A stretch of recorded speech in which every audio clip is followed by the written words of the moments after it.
बिस्मिल्लाहिर्रहमानिर्रहीम अस्सलाम वालेकुम वरहमतुल्लाहि वबरकातुहू। नाज़रीन, इस वक्त मैं मौजूद हाँ अपने पिंड करनाने चढ़दे वाले महल्ले ते ये मेरे नाल बैठे ने चाचे री। इन्हां नाल असीं गल करदे हां। मादरत नाल एक लफ्ज़ यूज़ करांदा, एक खुसरा ने ख्वाजा सरा ते जारी गल साडी पंजाबी ज़बान है। ये ख्वाजा सरा इन्हां नाल गल करने आ। हकदार भी हैं, किस हालात की जिंदगी गुजार रहे हैं, या बचपन या जवानी या हुण इन्हों इस ख्वाजा सरा होने की वजह की ताने मारे गए ने नहीं, या किस हालात मुश्किल जिंदगी गुजार रहे हैं करने गल। अस्सलाम वालेकुम जी। वालेकुम सलाम। पहले नंबर तो ना दसो अपना नाम तुहाडा।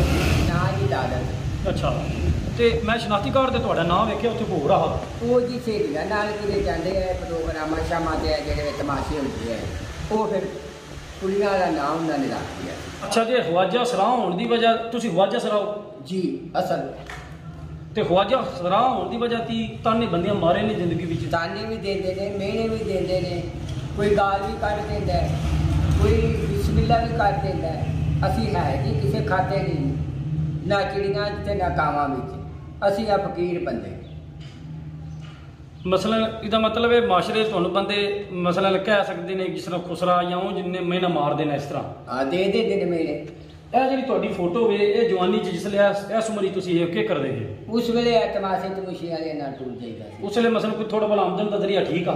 आमदन दा ये है तमाशा किते होना है, ब्याह होना है तो उन्हें साई देनी है ते तमाशे ते टूर जाना है, फिर प्रोग्राम होना है तो चलो जी किसी के घर टूर जाना है, बच्चा किसी के घर होया उत्थे टूर गए हैं, शादी की उत्थे टूर गए हैं, ते उंज आमदन का जरिया जिहड़ा पक्का था वो।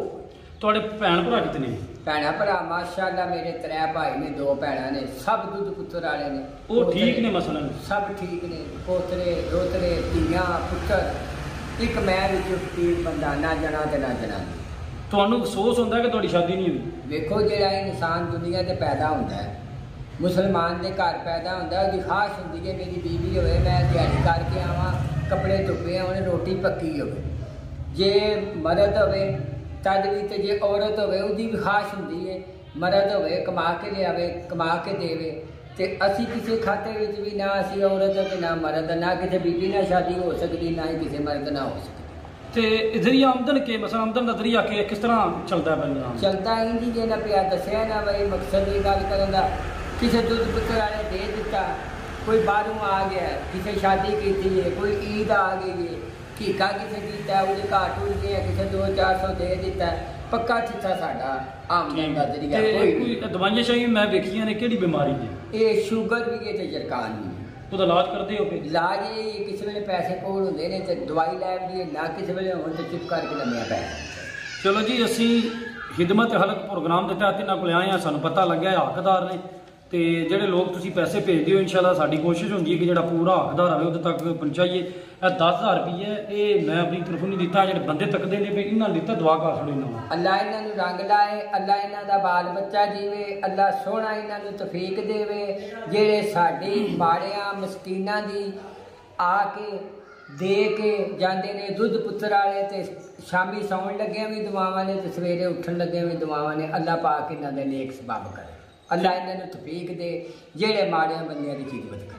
जी, मैं उस बंदे ना मुहातबा एक बंदा है जिन्हें मैं अमरीका की कॉल करके उन्हें आख्या कि पिंड में कोई ऐसा बंदा दसो जो हकदार रहे, मैं मंथली हर महीने जिस महीने तरीक में पैसे दाँगा अगले महीने उस तरीक में पैसे दिते जाते। तो मैं उस बंदे नाल मुहातबा कि यह बंदा जो ना सही हकदार इस मतलब इस चीज़ का कि हर महीने का खर्चा दिता जाए, इन्हों का कोई जरिया आमदन नहीं है। तो मेरा स्क्रीन पर नंबर नज़र आ रहा है, तुम अपना सदका हरात भेजना चाहो तो, या मेरा ऐलान है कि पूरे साढ़े इलाके किरे भी तुहानूं बंदा कोई नज़र आंदा है, गरीब है, मुस्तहिक है, समझते हो हकदार है, उहदा भी मैं दसो इंशाल्लाह असी कोशिश करांगे कि उहदे तक पहुँचीए। तो इंशाल्लाह जिहड़ा काम है मैं इहनूं नेक नीयत नाल इंशाल्लाह जारी रखांगा तुहाडे नाल, ते अल्लाह अपने नाल वादा है कि जिहड़ा तुसीं पैसा भेजो तो एक रुपया जिहड़ा सही हकदार इंशाल्लाह उहदे तक पहुँचावांगे, उहदा हक जिहड़ा गरीब दा मुस्तहिक दा उहदे तक पहुँचावांगे। तो इस वीडियो नाल मैनूं दो इजाजत, अपना बहुत ज़्यादा ख्याल रखना। अल्लाह हाफिज़। पाकिस्तान जिंदाबाद।